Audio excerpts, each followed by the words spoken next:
여러분 안녕히 주무셨습니까? 우리가 잠든 사이 어떤 일이 있었을까요? 저희 굿모닝 글로벌과 함께 챙겨보시죠.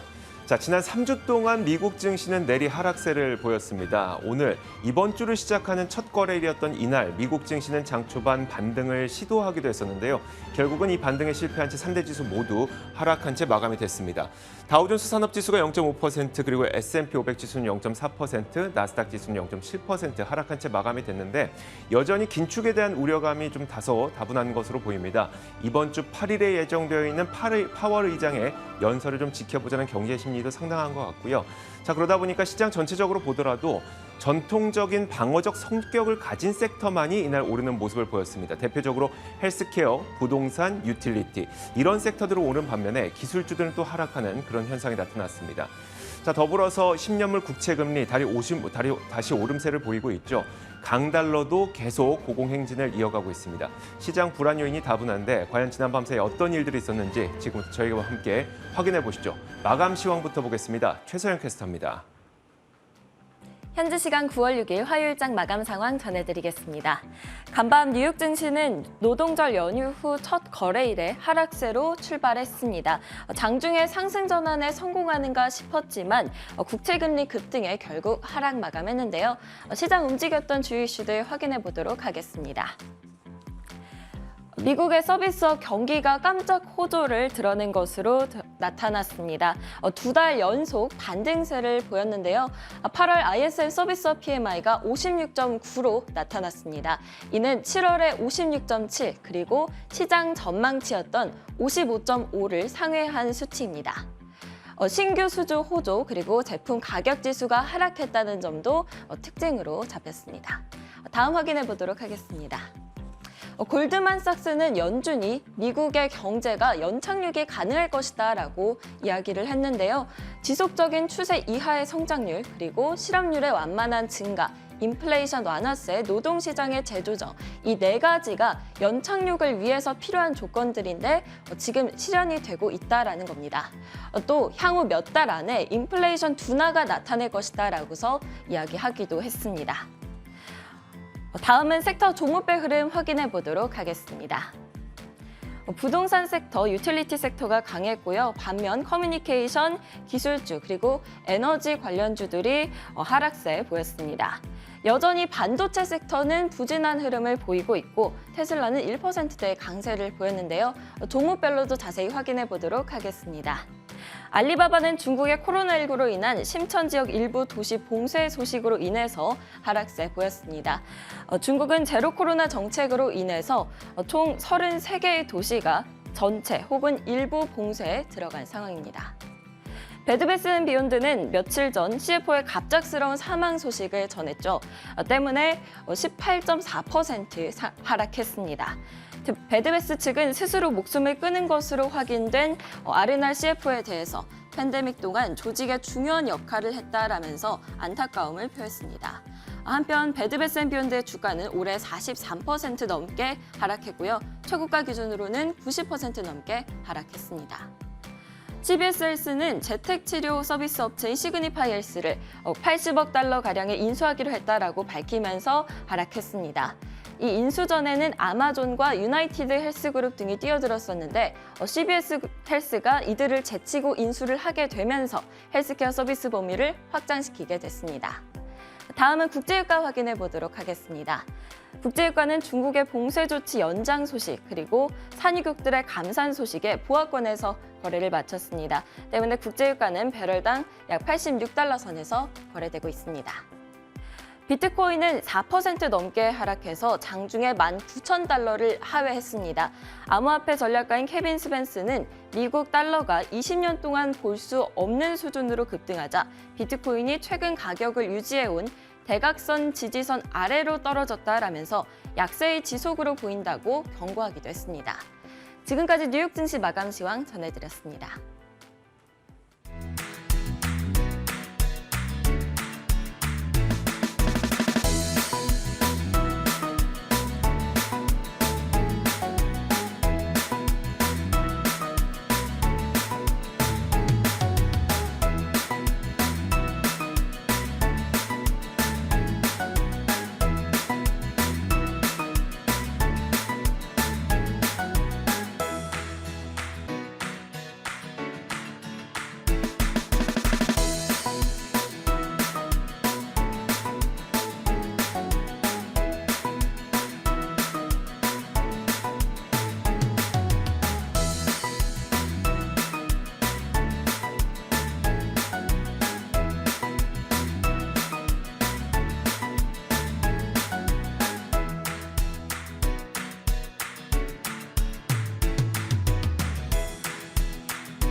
자, 지난밤 사이 미국 시장에서 일어났던 가장 중요한 이슈들 체크해 보겠습니다. 애프터마켓 시간이고요. 오늘도 이분과 함께하겠습니다. 신한금융투자 프리미어센터 최진석 수석연구원 나오셨습니다. 어서 오세요.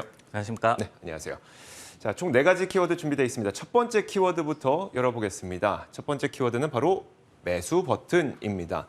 사실 지금과 같은 시장에서 용감하게 매수 버튼을 누를 수 있는 사람이 있는지도 궁금하지만 과연 매수 버튼을 누를 때는 언제 오는가도 많이 궁금하거든요. 어떤 네. 내용일까요? 맞습니다. 그런 부분에 대한 좀 힌트를 제공을 한 것 같아서 좀 준비를 해봤는데 결국은 이제 반등을 가파르게 좀 하다가 긴축 공포가 재발하면서 좀 무너져 내리고 있는 그런 시장이죠. 그런 가운데 다시 좀 주식 매수 버튼을 누를 타이밍이 언제일까 이 부분에 대해서 빌 에크먼 억만장자 헤지펀드 투자가가 힌트를 좀 줬습니다.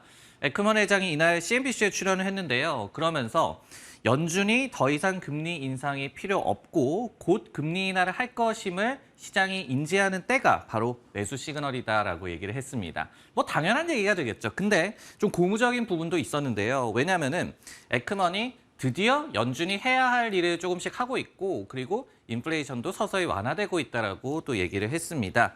그러면서 투자자들 역시 강력한 인플레이션 완화 시그널을 보면서 연준의 통화 완화를 예상하게 될 것이다. 이렇게 결국은 좀 일이 풀릴 것이다. 이런 식으로 얘기를 했습니다.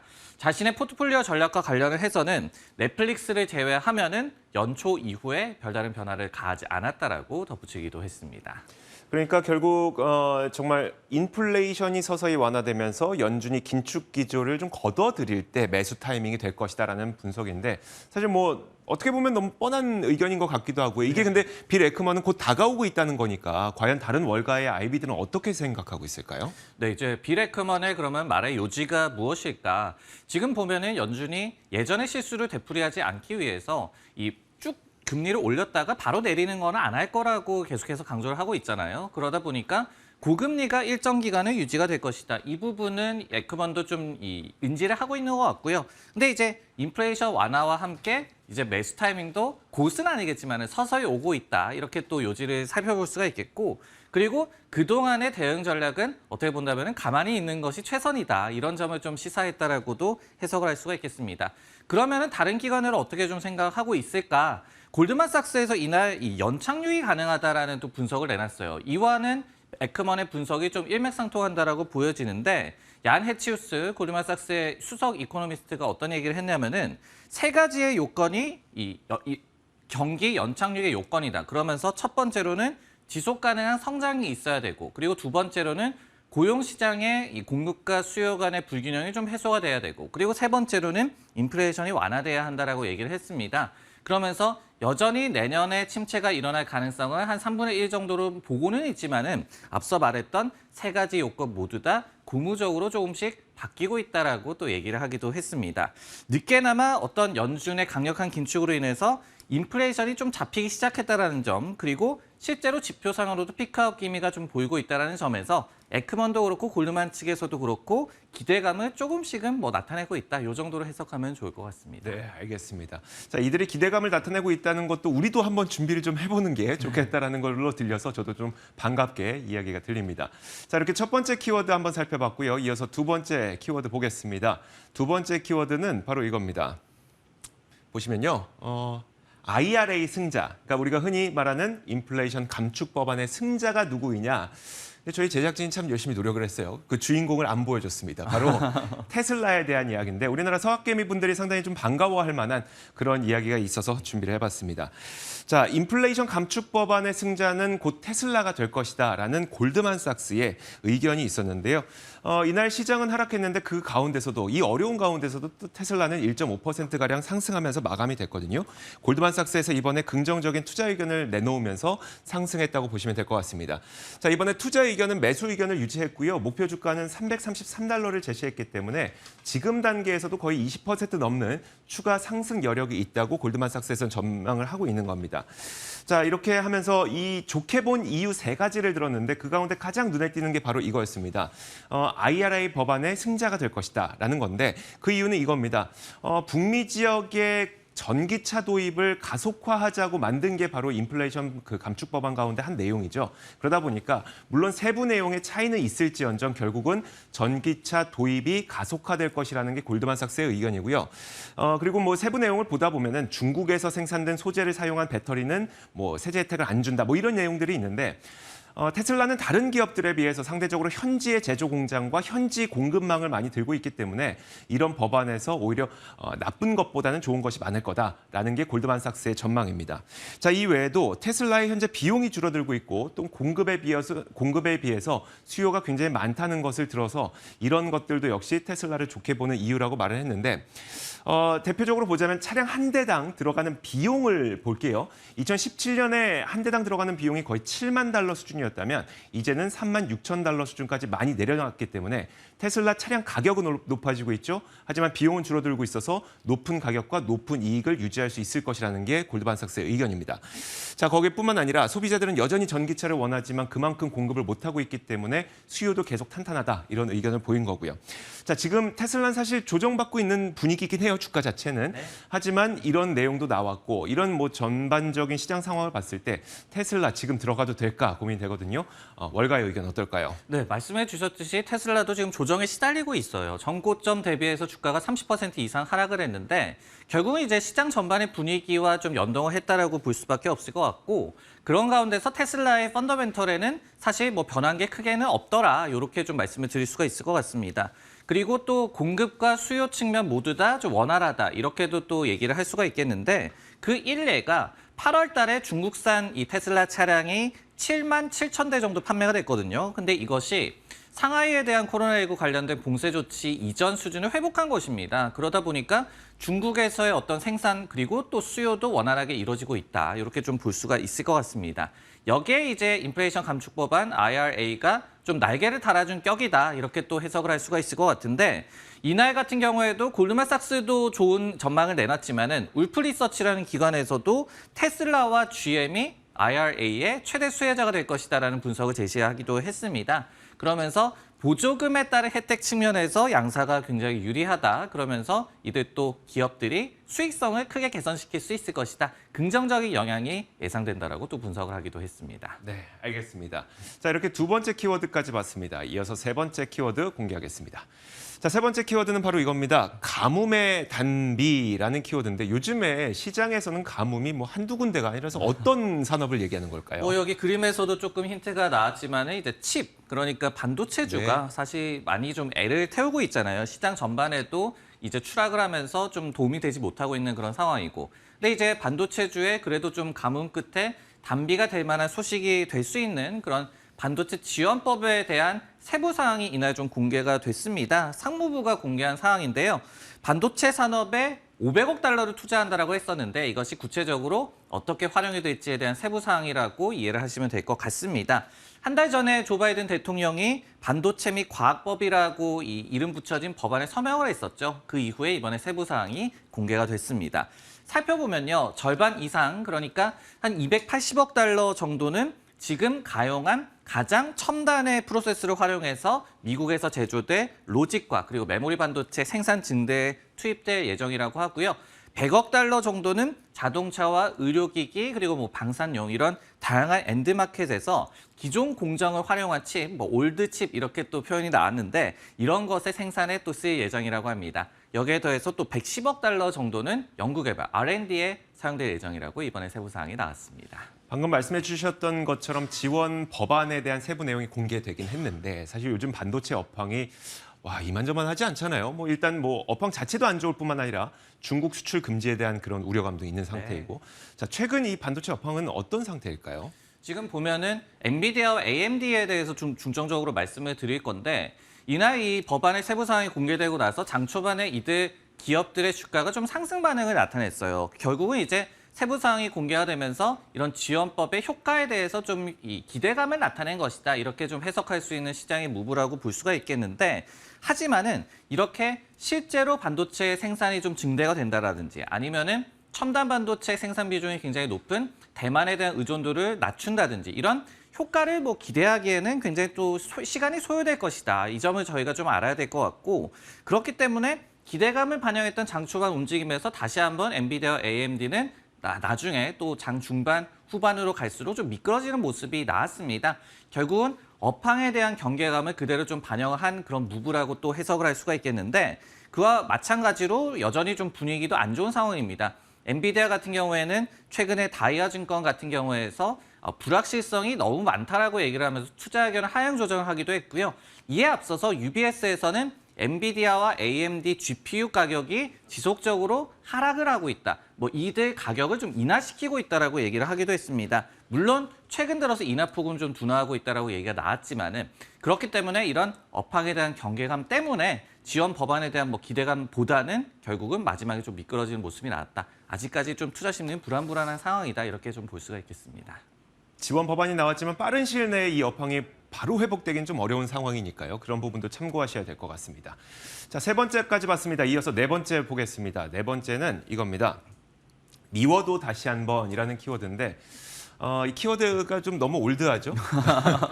뭐 저의 나이를 가늠할 수 있게 하는 그런 키워드인데, 자 메타 플랫폼에 보입니다. 참 메타 플랫폼의 주가는 많은 분들을 힘들게 해서 참 미운 주식 가운데 하나인데 그래도 다시 한번 좀 기회가 찾아올 것이냐. 일단 그 메타 플랫폼에서 지난 밤 사이에 저커버그가 오는 10월 11일에 VR 컨퍼런스를 개최한다는 그런 내용을 자신의 페이스북에다 업로드를 했습니다. 그 페이스북 업로드 내용을 한번 살펴보면요. 일단 제목은 이렇습니다.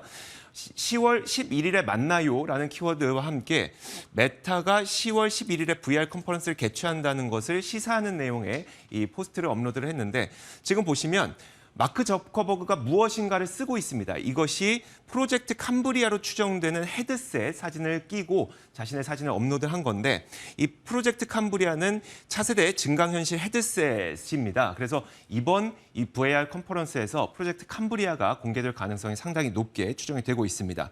참고로 이 프로젝트 캄브리아가 뭐냐? 차세대 증강현실 헤드셋인데요. 고화질 카메라로 세상을 찍어서 그 세상을 그대로 자신한테 보여주면서 여기다 3D 렌더링 사진까지도 실시간 조합을 해서 보여주는 증강현실 내지는 혼합현실 헤드셋이라고 보면 됩니다. 일단 가격은 대략 $800 이상으로 추정이 되고 있어서 굉장히 비싼 헤드셋이죠. 그러다 보니까 이번에 뭐 신제품 발표된다고 하니 뭐 메타버스에 한층 더 가까워진 느낌은 들지만 그럼에도 불구하고 사실 사람들이 이 $800 넘는 걸 과연 얼마나 살까? 결국 신제품 발표가 과연 메타의 주가에 도움이 될까에 의구심이 있거든요. 어떻게 봐야 될까요? 어떻게 본다면 기기가 새롭게 출시가 된다 이런 거는 기대감으로 해석될 수는 있겠죠. 하지만 이제 말씀을 해주셨듯이 주가를 바로 좀 견인을 할 수 있겠느냐 이 부분은 좀 의구심이 드는 상황이고요. 그리고 이제 메타의 주가를 결국은 살리기 위해서는 본업인 그리고 핵심 사업인 온라인 광고 업황이 좀 개선이 돼야 된다. 근데 이와 관련해서는 최근에 낙관론도 좀 있고요. 그리고 경계론도 있어서 두 부분을 좀 더 다 좀 살펴봐야 되는 그런 상황이지 않을까라는 생각이 듭니다. 최근에 이제 클리블랜드 리서치라는 기관에서 업황이 나아지고 있다라고 보고서를 냈어요. 그러면서 메타 플랫폼스에 대해서도 이익 추정치를 상향 조정을 했는데 7월 달에 상황이 안 좋았다가 8월에는 공포 대비해서는 좀 나아지고 있다라고 얘기를 했고요. 그리고 뭐 4분기라든지 그리고 연말 휴가 시즌을 좀 대비를 하더라도 좀 전망이 개선되고 있다라고 얘기를 했습니다. 그러면서 기업들의 광고 지출이 아예 없어지는 것이 아니라 이게 좀 딜레이되는 성격이었다, 지연되는 성격이었다라고 분석을 내놓기도 했습니다. 이런 게 좀 기대감을 나타내는 쪽이라면요. 반면에 이날 같은 경우에 앱슈머라는 기관에서 보고서를 냈는데요. 그런데 이 보고서의 주 내용이 애플이 온라인 광고 시장에서 입지를 굉장히 넓혀가고 있다는 내용이었어요. 그러면서 페이스북의 도입률은 3%포인트 낮아진 82.8%에 그쳤다라고 얘기를 했거든요. 애플과 뭐 메타가 사이도 좀 안 좋고 그러니까요. 애플이 이렇게 온라인 광고 시장에서 또 커져 나가는 거는 메타 입장에서 좋은 건 아니겠죠. 이렇듯이 기대감을 나타내는 좀 조심스러운 낙관론도 있는 반면에 경계론도 아직 남아있다는 점을 둘 다 좀 체크를 해야 될 것 같습니다. 온라인 광고 시장이 좀 나아지고 있다는 분석은 있지만 여전히 페이스북의 광고 시장을 다른 기업들이 갉아먹어 가고 있다. 이 부분 꼭 참고하셔야 될 것 같습니다. 네. 자, 이렇게 총 4가지 키워드를 통해서 지난 밤 사이에 어떤 일들이 있었는지 자세하게 살펴봤습니다. 애프터마켓 시간이었고요. 신한금융투자 프리미어센터 최진석 수석 연구원과 함께 이야기 나눠봤습니다. 고맙습니다.